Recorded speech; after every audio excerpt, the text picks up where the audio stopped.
These days, precious little stays the same, save for the fact that the Yes campaign remains behind in the polls. No, the turnouts are amazing at these things. Everywhere you go. Clearly that's not always the case. The Yes campaign's numbers are a little thin on the ground and still a distance away from the 50% needed to secure independence. Can we get a bit more excitement in Yeah, this? come on. Yet the SNP says undecided voters are joining their sides over Better Together by 2-1. 1, 2, 3. At the Yes campaign's event to mark 100 days, no sign of Alex Salmond, no sign of any male nationalist politicians in fact, women said to be turned off by the First Minister. The Deputy First Minister wants them to switch on to the possibilities offered by independence. Scotland's huge wealth and our quite extraordinary resources mean that there is no question that we can be independent.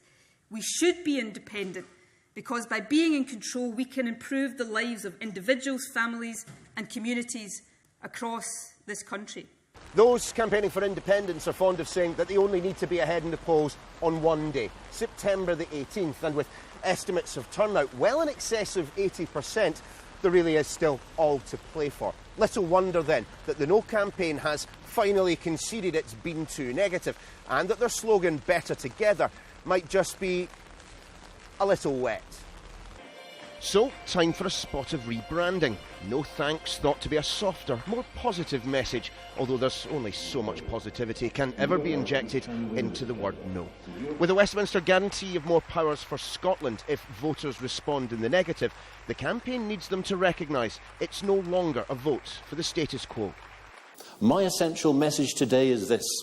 Whatever our problems and challenges in Scotland, breaking up our small island into separate states is not the answer. The debate is now beginning to focus on the patriotism of a yes or no vote. Alex Salmond's flag waving at Wimbledon offers opportunity for attack. Take politics out of this, I personally felt very embarrassed. And the reason I felt embarrassed was it made Scotland look small. You know, we're not a country in the end that goes for these gestures.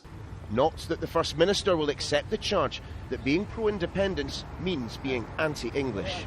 Well, that's stuff and nonsense. I'm probably the greatest practising Anglophile. I mean, I like the English and Scottish politics and have been for many years. I think England's a fantastic nation, a great nation. I think England deserves, like Scotland, to be self-governing, to elect its own politicians and to run its own country. Both sides claim to be in the ascendancy.